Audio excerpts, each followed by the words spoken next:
Hai, jumpa lagi dengan saya Supriyono dari Pintar Bahasa. Topik bahasan kita kali ini adalah kata kerja berbentuk ing. Sejak SMP kita sudah dibiasakan menerjemahkan kata kerja berbentuk ing sebagai sedang. I am studying, my mom is cooking, my father is working. Ya, tidak bisa dipungkiri, kata kerja bentuk ing dalam arti sedang melakukan sesuatu adalah dasar dari pengetahuan kita dalam berbahasa Inggris.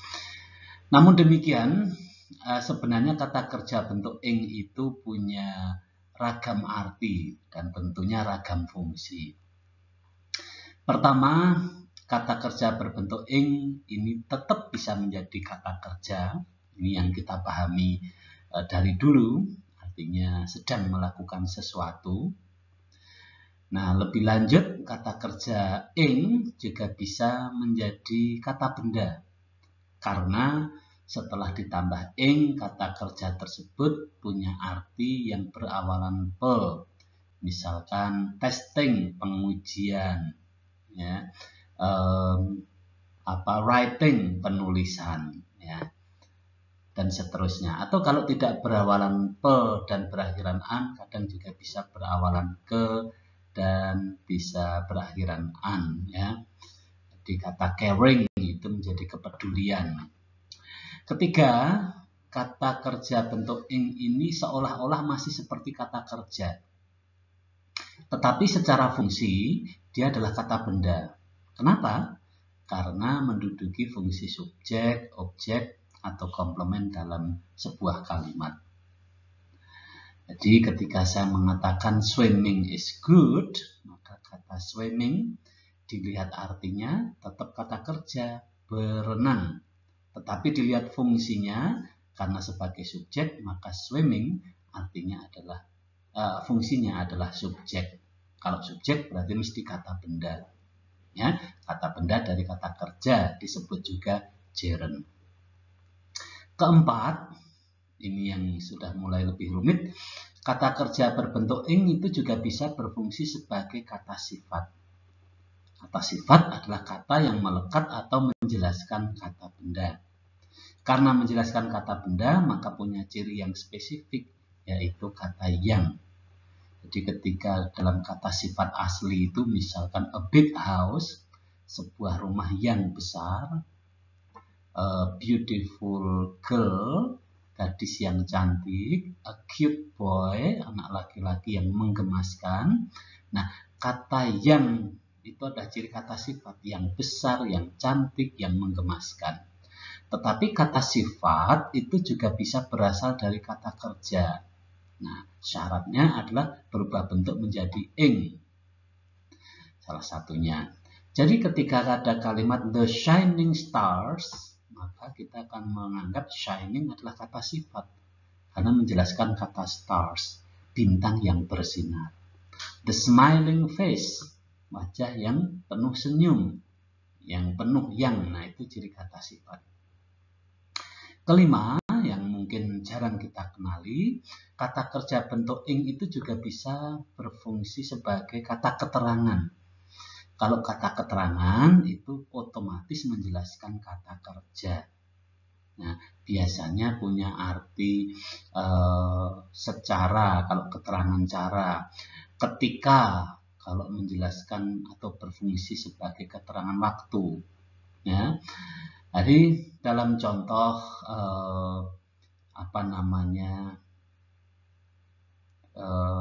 swimming in the sea, they saw a huge shark. Swimming in the sea itu swimmingnya adalah kata keterangan. Keterangan apa? Yaitu keterangan waktu ketika berenang di laut. Ya. Being poor, miskin, he dropped out his study. Being poor itu alasan sebab karena miskin dia keluar atau dia drop out dari kuliahnya. Kita lihat pembahasannya lebih lanjut. Nah, Kata kerja bentuk ing sebagai kata kerja itu hanya bila bersama to be. Ya, jadi kalau tidak bersama to be, is, am, are, was, were, dan tentu juga been atau being, maka kata kerja ing tidak pernah sebagai kata kerja. All people are trying to keep the world peaceful. Are trying, ini baru bisa menjadi satu kesatuan kata kerja, sedang berusaha. Kalau kata are-nya kita hapus, maka kata trying bukan kata kerja lagi. Dia kata sifat menjelaskan people. They might have been helping the traffic accident victim. Ya, mereka mungkin masih menolong korban kecelakaan lalu lintas. Di sini helping menjadi kata kerja hanya karena bersama dengan to be. Kalau to be-nya tidak ada, maka helping pasti bukan kata kerja.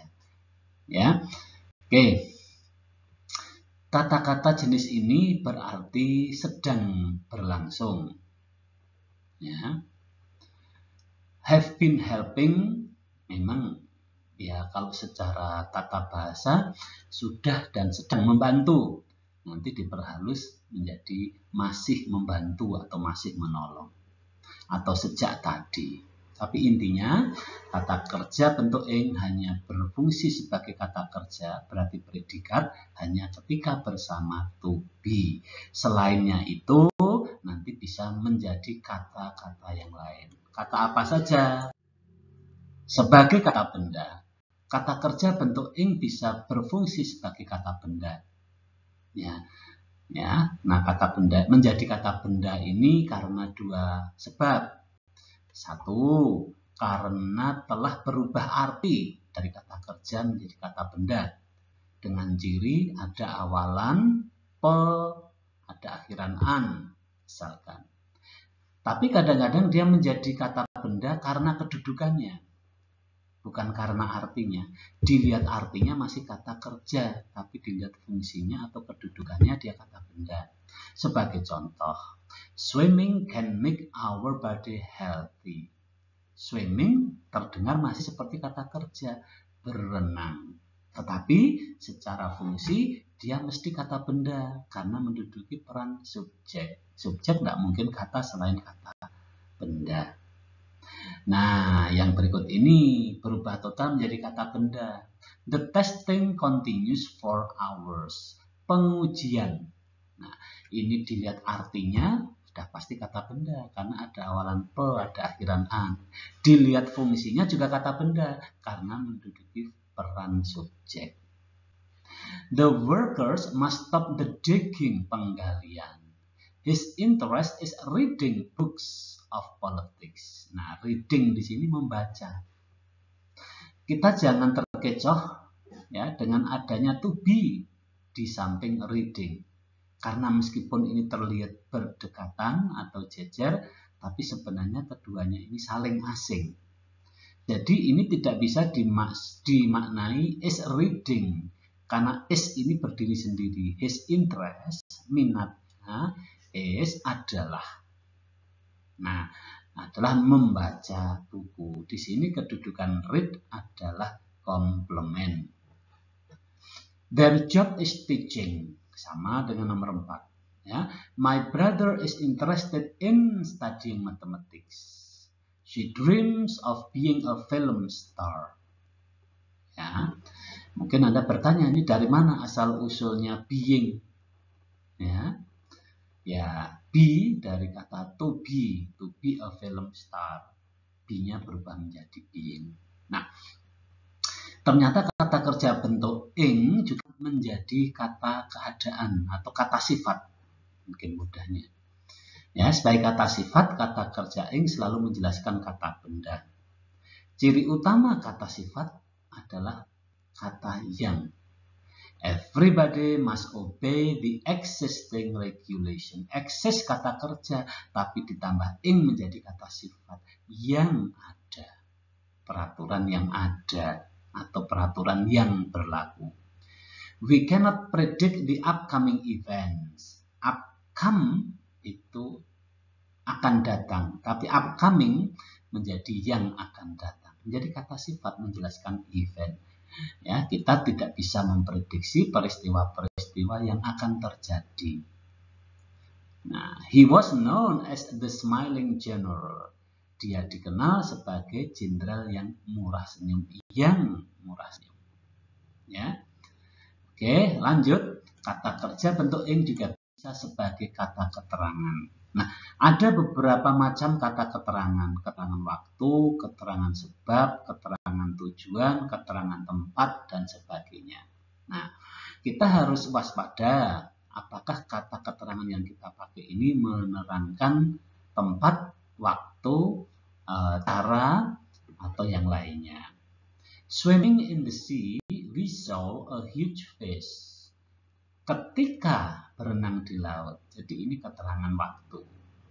Tapi dalam kalimat yang kedua, being poor, he dropped out his study. Ini keterangan sebab atau keterangan alasan. Dalam contoh di atas sebenarnya bisa ditulis lengkap sehingga menjadi when we swam in the sea, ya, we saw a huge fish. Atau because he is poor, he dropped out his study. Because he was poor, he dropped out his study. Ya. Nah, ini beberapa contoh latihannya. Kata kerja bentuk ing itu bisa dibilang gampang-gampang susah. Seolah-olah asal mengikuti rumus seperti yang di depan tadi sudah pasti benar. Tapi ternyata tidak. Ada kata kerja tertentu yang tidak bisa berbentuk ing. Ya, ini akan kita pelajari, tapi beberapa contoh yang bisa kita pastikan tidak berbentuk ing adalah kata kerja adalah kalimat yang mengandung kata kerja bantu indrawi. Ya, indrawi itu yang meliputi panca indera. Ya, jadi ketika kita mau menggunakan kata look, itu terlihat he looks good. Nah, kata look memang selalu berbentuk seperti itu. Tidak bisa terbaca he is looking good. Tentu ini untuk arti terlihat. Beda kalau nanti kita mengatakan dia memandang langit. He is looking at the sky. Looking, sedang memandang. Tapi he looks good. The food tastes delicious. Makanan itu terasa lezat. Taste-nya selalu dalam bentuk seperti itu. Tidak pernah bisa berbentuk tasting, kecuali untuk maksud dia mencicipi, dia sedang mencicipi makanan. She is tasting the food. Tapi the food tastes delicious. Tidak pernah the food is tasting delicious. Kalau begitu bisa dong dengan kata yang lainnya, bisa kata sound, terdengar. Ya. Feels, merasa. Nah, semuanya adalah bentuk-bentuk yang non-progresif, tidak berbentuk ing. Ya, begitu juga ketika kita mengatakan pendapat. Nah, saya rasa grammar itu sulit ya. I think grammar is a difficult subject. Think, tidak pernah thinking. Tidak pernah kita berpendapat dengan mengatakan I'm thinking that grammar is a difficult subject. Harus I think. Tapi ketika kita mengatakan atau sedang mengerjakan soal grammar, soal tata bahasa, maka kita bisa mengatakan I'm thinking about this grammar. I'm thinking. Ya, oke. Kata-kata tertentu seperti berat badan, ya, itu tidak pernah berbentuk ing. Jadi misalkan I weigh 75 kg. Ya. Oke, kita lihat beberapa ilustrasi berikutnya.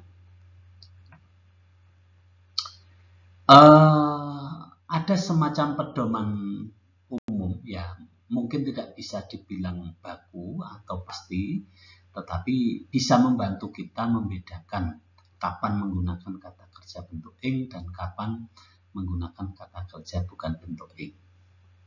Ya. Jadi dalam kalimat I want to eat ice cream. Ya. Di situ harus dipakai to eat, I want to eat. Tidak pernah I want eating. Mungkin ada yang protes. Loh, bukannya to eat itu sama dengan eating. Ya.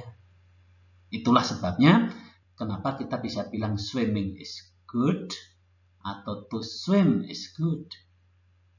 Tetapi maksud saya kalimat-kalimat tertentu memiliki pola yang sudah baku. Kalau want selalu diikuti dengan to. I want to swim.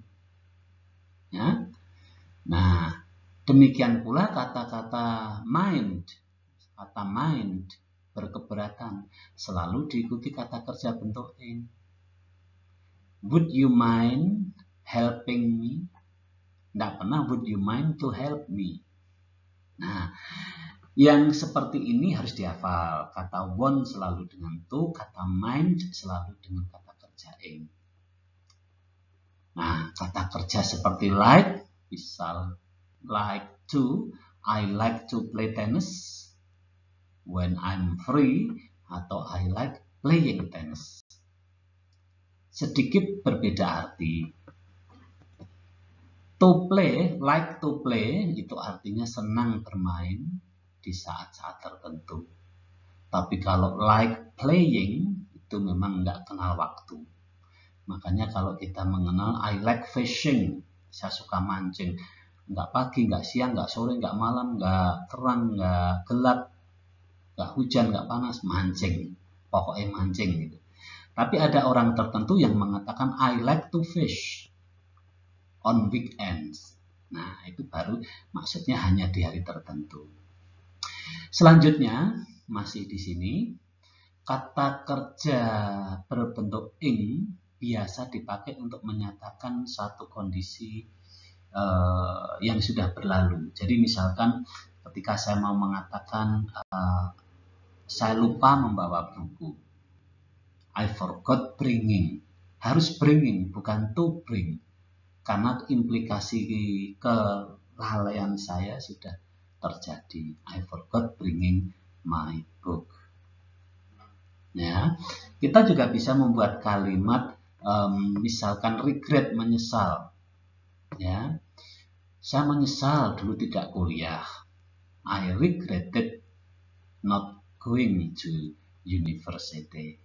Bukan not to go, tapi not going. Kenapa? Karena penyesalan berimplikasi pada sesuatu yang sudah berlalu. Sebaliknya, kita pakai kata kerja berawalan to infinitive untuk menyatakan sesuatu yang berimplikasi di masa yang akan datang. Misalkan I hope, saya berharap. I hope to see him. Ya, harus to see, nggak bisa I hope seeing him. Kenapa? Karena implikasinya adalah ke depan. Maka kalau saya mengatakan predict, memperkirakan, berarti to. Ya, I predict to win the lottery. Saya memperkirakan akan menang lotre. Ya. Terus I plan, saya berencana. Ya, itu harus pakai to, bukan ing. Ya. Ya, demikianlah. Jadi liku-likunya kata kerja berbentuk ing itu punya ragam makna. Ya, di lain pihak kata ing kadang disandingkan dengan kata berawalan to infinitive, sehingga mungkin mempersulit pemahaman kita. Tapi sebenarnya mudah ya kalau kita tahu pola-pola yang barusan saya jelaskan tadi.